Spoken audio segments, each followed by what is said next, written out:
Welcome, everyone. I'm reading right off the notes that Billy gave me for this wonderful introduction. Today, we're going to talk about some potential concerts coming to Las Vegas, our feelings on it, and we're going to get a quick review from Billy. While I have your attention, please subscribe, like, and or comment so we can get your feedback. Cool. We were kind of looking at all the different music festivals that are planned on happening in 2021. It kind of coincides with what the governor's timeline is, so it kind of works. I don't know if it should work. I'm not sure where we're at, but I'll give you a little bit of a rundown and we can talk about it a little bit. Punk Rock Bowling. They had to cancel 2020. And it looks like they're having 2021, but they've had to reschedule it a few times. You have iHeartRadio, you have Life is Beautiful, and then in kind of the music scene, the big one is EDC. It looks like EDC is actually sold out already. You could be on their wait list, and they're sold out, and it looks like their dates are May 21st, 22nd, and 23rd is what they're currently doing. So I just found it interesting that a lot of these music concerts or music festivals are going forward, because we know they have hundreds of thousands of people that are at them. I mean, EDC is massive. It's going to be again in Vegas. It's going to be again at the Speedway. So they have to employ social distancing, but how does that look like in this venue? That's really interesting. I think in some ways, though, at the Speedway, it will be easier. There's a lot of space out there, right? I wonder too how they'll have to do. I don't know if you saw, but I think last year, no, not last year, the year before, they started allowing you to camp, which is a pretty standard thing for festivals. For everyone that doesn't know, Billy's not a big festival goer, so that's just a heads up. But I think they allowed camping. Yeah, right. So I think it can be done. I think it'll be strategic, and I wonder too. And I don't know if we know this or if this was mentioned anywhere. But since they canceled last year, I wonder if you bought for last year, if you were immediately placed on a waiting list for this year. Life is Beautiful being downtown. It has to be interesting right now. And I'm sure that the construction and like Circa and things like that probably present some unique changes to Life is Beautiful. And that would have happened regardless of the pandemic. But then you have the pandemic, on top of that with social distancing and I'm sure our city not wanting to have a spike in numbers. So there's a lot that goes into all that. I've gone to Life is Beautiful every year. And I think it was only the 1 year where downtown Vegas, like Fremont, was part of the actual footprint.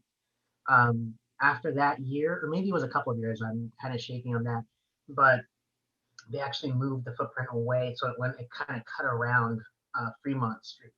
So they'll probably keep that area clear and clean so they're two separate things. And that way businesses can continue to run, because it was a challenge to have all these things folded into the Life is Beautiful footprint, because now you have those local bars competing with the bars selling whatever for the stages. So that's definitely something to look out for and see what the footprint looks like. What are they doing to keep people safe? EDC is still in the summer, right? May 21st, 22nd, and 23rd. By the time we get to iHeart and Life is Beautiful, which are basically the same weekend, right? Or within the same week of each other. September's interesting because that's, a little bit later on in the year. So I think there's a difference, but at least for me, with the hiking business, I'm projecting, hopefully, by the time fall rolls around, to really start operating again daily. Before then, it seems tricky, at least just with the vaccination numbers and all these things that are coming in. I think by the end of summer, we should see most adults really having the vaccine, which really should open the floodgates for every part of entertainment by fall. I'm hoping that's it seems to be when we're on the way for that. Listen, I think Vegas is going to start to get busy. There is pent-up demand. No one parties like Vegas. We're the best place to do. We really are so good at so much. But I could see us pretty much being open by fall, assuming there's no severe spikes or, heaven forbid, something worse, right? Well, and I know that we talked about this a little bit on our video, but the mayor of Las Vegas, Mayor Goodman, she early on her and our governor were butting heads about how open we should be. So if that's any indication, once the governor relinquishes it in May to the local authorities, which is going to be her for Vegas, then we'll see, because she may still feel that way and just want to have it completely open. Maybe she feels a little bit differently. I really don't know where her views are on it. I just remember at the very beginning she wanted it open, and she didn't agree with how close we were. Yeah, there's that video I think she did on a national, potentially national interview that was not good for us. Just for getting any views in terms of a brand for Vegas, that was just not well done. That was just not well done. We never want to be represented in that light because it just doesn't help anyone. It wasn't helpful. But actually, sorry to interject, but this is actually a really interesting time to kind of bring up that Las Vegas versus the Clark County issue, right? So that the Strip is not Las Vegas per se, not the city of Las Vegas. City of Las Vegas basically starts at Sahara and Las Vegas Boulevard, more or less. The Strat is kind of usually, I think, the little landmark that would start toward downtown. So whenever you're in downtown Las Vegas, that's Las Vegas proper. The Strip itself is actually not under the purview of the mayor. That actually falls all under the what are they called? Councilman, the county councilman, right? The county commission. Yeah. There you go. So that's where the current governor came from. I believe his area was the Strip, so it's always like a nice little launching point because he was pretty important in getting the Ranger Stadium and all that done too. So that's a nice little thing. I know locals know that, but if you're not from Vegas, that is a nice little tidbit that not a lot of people know. So while you're talking about, we could potentially have like downtown Las Vegas doing one thing and the Strip doing another, which will be confusing to the consumer, I think. But which is kind of how it always is, isn't it? That's true. I would like to think that by fall, we are at a place where we're far more open than we will be even in July and August, to be really honest with you. I think we'll have a sense of normalcy back in Vegas, I think through the majority of the country actually by September. I'm excited for it. I am curious to see how people will react. I mean, you said EDC is already sold out, and that's going to be much sooner than iHeart and LIV. So I'm curious to see how it plays out, and see if it could potentially be an unmitigated disaster, right? It could be really terrible, or it could be the very first of its kind to be able to do this and do it well. So we'll see how that goes. I'm hoping that it is first of its kind and does very well for itself. Now let's talk a little bit about some of the places that I went recently. I actually got out of my little bubble and I went and explored some things. So I was invited. Where'd you go, Billy? Yeah, let's talk about that. So I'll show a little clip of it in a minute, but I went to the opening of Omega Mart. I was invited to what, I don't know if a lot of people outside of Las Vegas know this, but we do a lot of these things in the industry called play days. And it's a great opportunity. I've been fortunate to be part of a lot of them with different hotels that have opened, things like that, but they happened for Omega Mart, where I was invited in to experience it before it was open to the public. It just opened to the public a few days ago, and I was in there a little bit earlier to kind of work the kinks out. They let us come in, they let us see what it likes. They needed to see how they can handle a flow of people. That's an operational tool that you don't get until you actually have real people in the place. I went to Meow Wolf's Omega Mart. It was really cool. Ironically, I was invited twice. Yeah. Very, very VIP, Billy. Wow, look at that.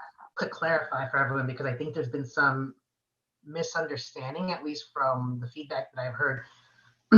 Omega Mart lives inside of a place called Area 15. Correct. Right? Area 15 is essentially, I guess I would liken it to the mall. And right, Area 15 would be the mall. Omega Mart would be an anchor tenant like Dillard's.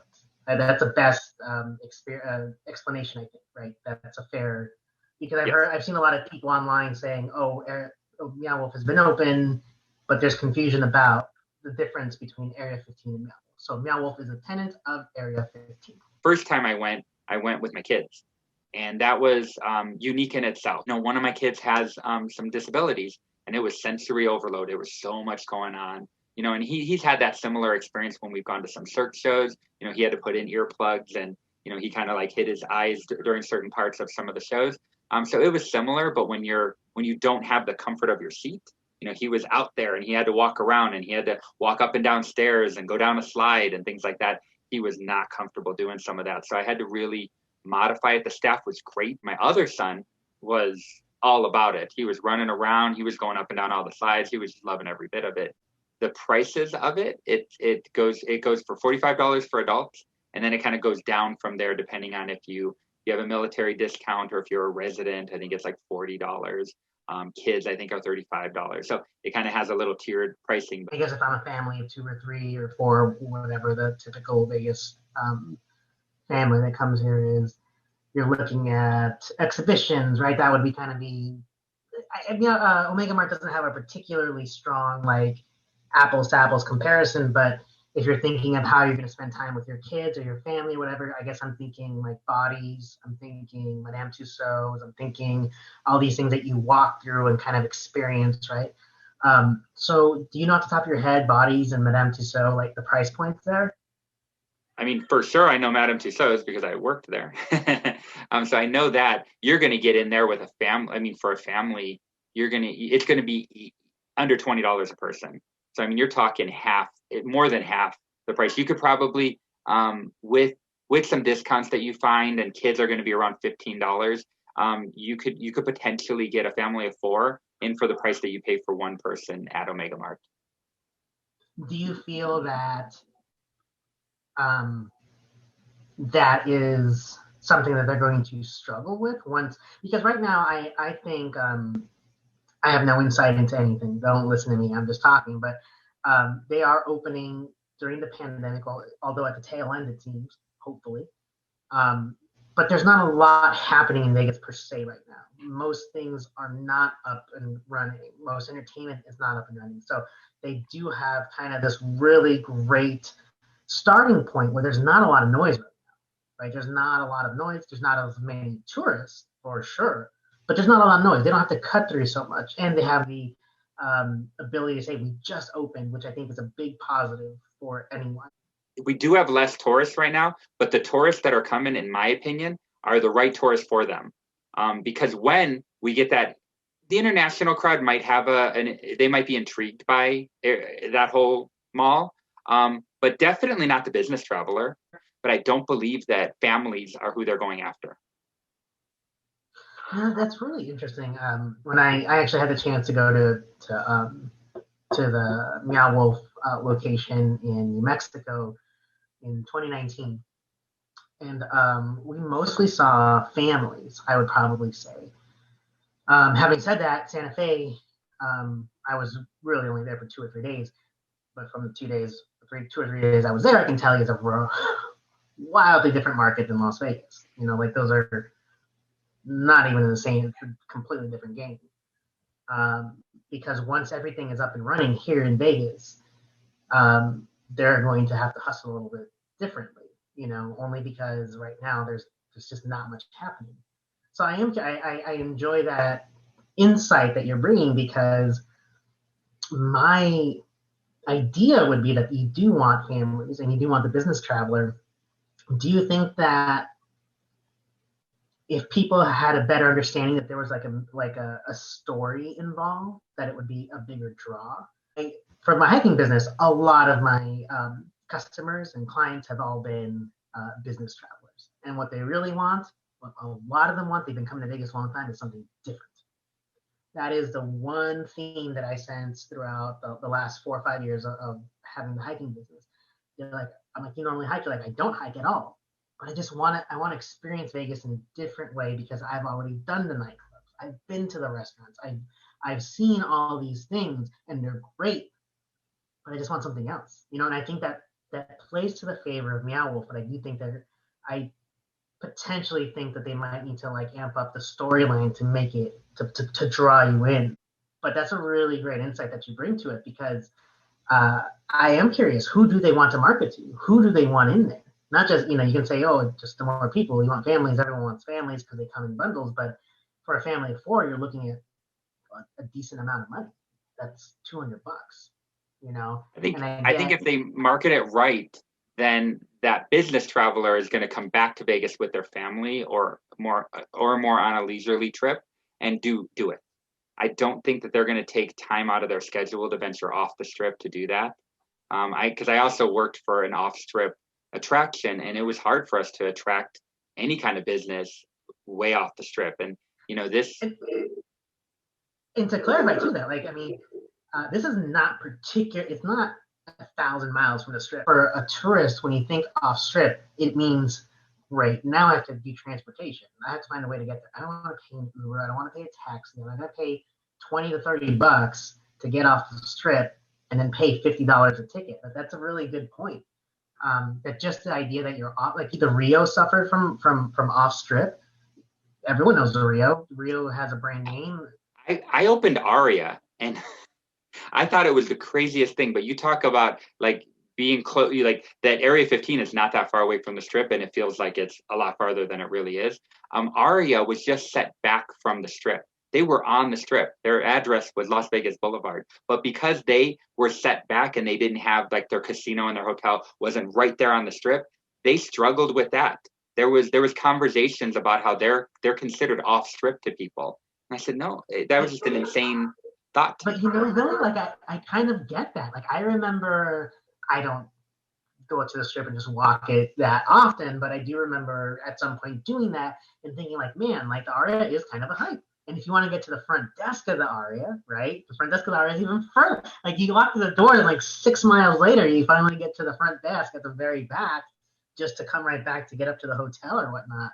But it's all perception, and like again, off strip just has this kind of like, I don't want to say taboo, but all of a sudden you're a consumer and you're like, oh, I gotta find a way to get off strip. When you have that big group buyout, or where you have a convention that wants to do something very different, I think Area 15 and Meow and Omega Mart are going to be well suited for that whenever that starts to come back, because that's going to be perfectly fit into that. I could just see, we were talking to Michelle about that in one of our earlier videos when she had a buyout for the link. If you bought out Area 15, you have, they have an amazing restaurant there. They have, I think they have 2 restaurant venues. Like one is like a bar kind of venue, and one's a full-on restaurant. They have multiple experiences. They have Meow Wolf, which is their big anchor. They have axe throwing. They have a VR experience. They have amazing art. They have a whole outdoor pavilion with art. So you can potentially, I don't know what their capacity is, but you could have a big buyout with a lot of unique experiences and just have an amazing party there. But see, so I think that brings up, and again, we don't know any of this because we don't work there, but the relationship between Area 15 as well, I guess, how do you describe when Area 15 encapsulates all of it. So if I want to buy out Area 15, I'm probably paying some discounted version of entry to each thing. That doesn't mean you probably don't get axe throwing to yourself, right? That probably just means you get access to axe throwing. You don't get solo access to Omega Mart. You probably get just entry with some kind of wristband or something that's predetermined with them. But I think that's actually a really great point, and really interesting in how you sell it, how you market it, and who you're looking for, because there's a lot of immersive experiential things at Area 15 that you touch, you feel, and you have to go through. Is it overload? Like if you do a buyout, is it really worth it? Oh, yes, absolutely. And I'm thinking of all aspects of that too. One thing that we haven't really talked about are DMCs. DMCs are big in Vegas. I really don't know how big they are in other markets, but a DMC, for anybody that doesn't know, is a destination management company, and they really plan these big group buyouts and things like that. And I was just thinking about how they would handle this. Area 15 it presents challenges for the everyday visitor. But for the group visitor, it's ideal because they have a lot of parking. They are kind of an island of their own. So you don't have to worry about anybody else not finding it. your bus drivers, your things like that are going to be able to access it very easy. It plays itself nicely. I mean, I just think about the challenges that when you have, a 1,000-person convention and they want to try to shuttle people to see a show and then after the show to a dinner somewhere, that's a lot of coordinating.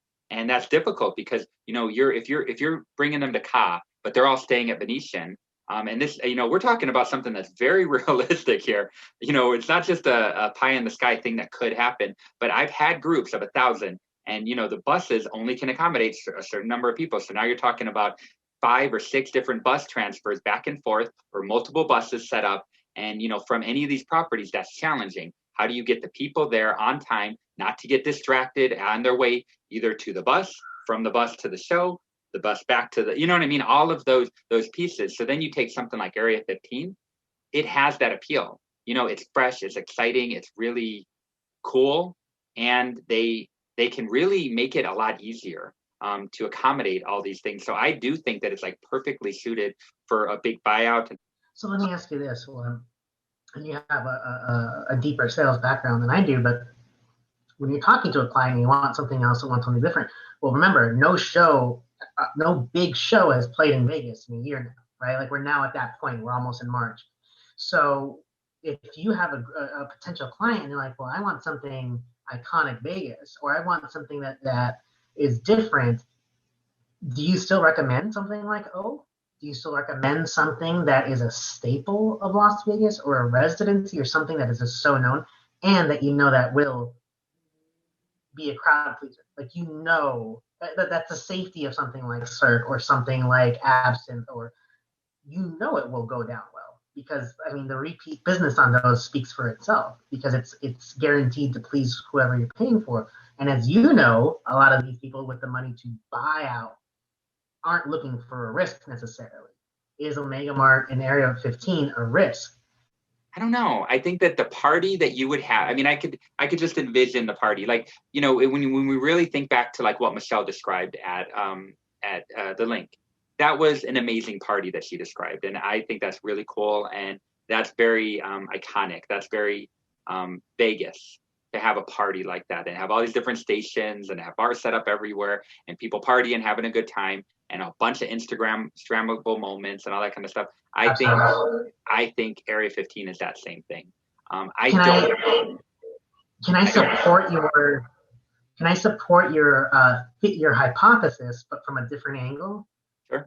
I think it'll be successful because of the Instagrammable moments. I think it'll be successful not because of location or necessarily the things that we would traditionally look at in marketing or whatnot. I think you're going to get people that are going to have this really cool image that they can share online and that they can show their loved ones, and that has more value than the actual experience itself.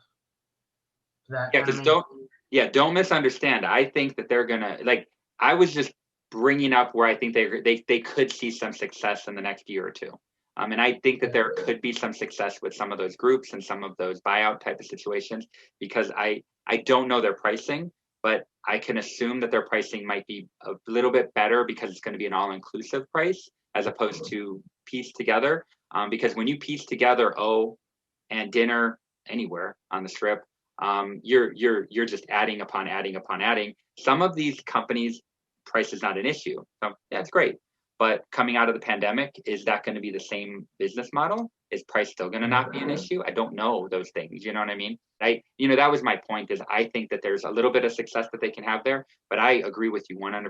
I think for the mass, for the real clientele that they're going to have, everyday traveler that's going to visit that place, they're going to struggle, I think, a little bit to capture that. And to one, get through the noise once that noise is starting to get louder and louder in Vegas, but also to just find their identity. To be very honest, I think they'll do fine. It's a unique experience. Part of me kind of wishes it was actually separate from Area 15 in a more in a place where it could really stand out, because I do, from just my experience as having products, you think, oh God, I don't want to be related to these other things, because the level of intricacies of Omega Mart, as you saw, are far greater than like the virtual experience or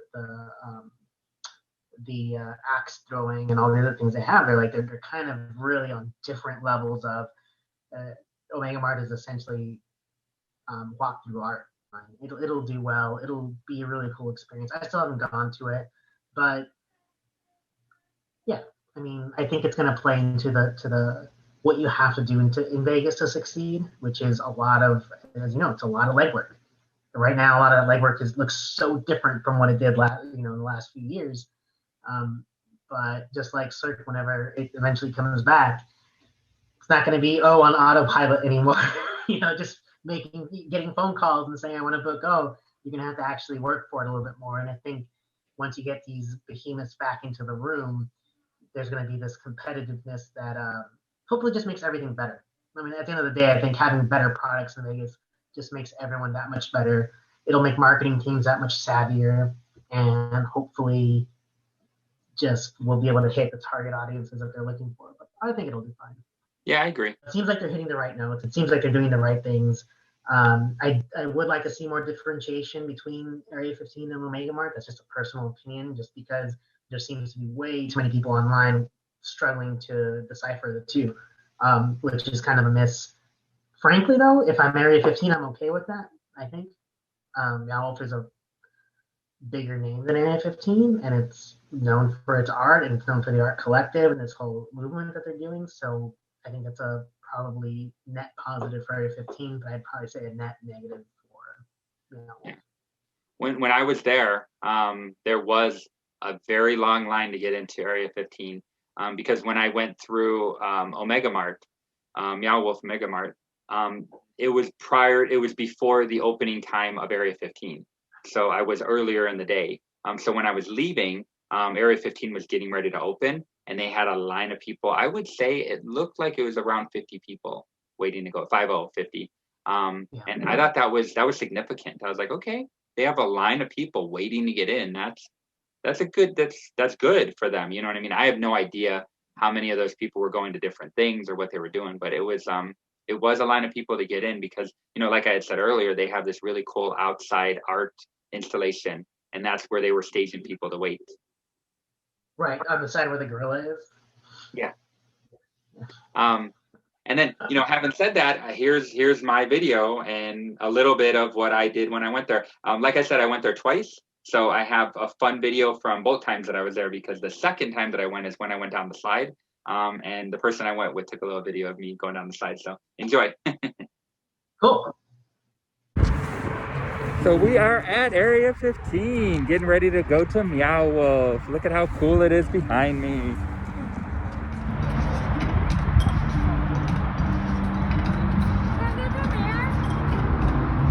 No, you can't walk in it. Or it's not open right now.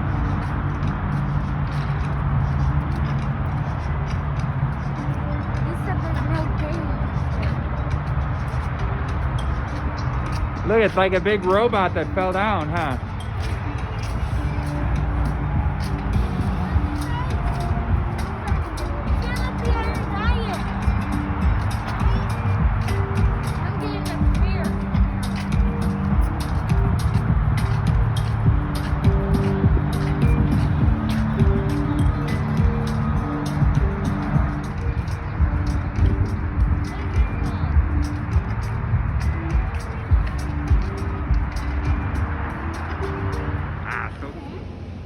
We can. Ready? You guys see the exit? Let's get in. Let's get in.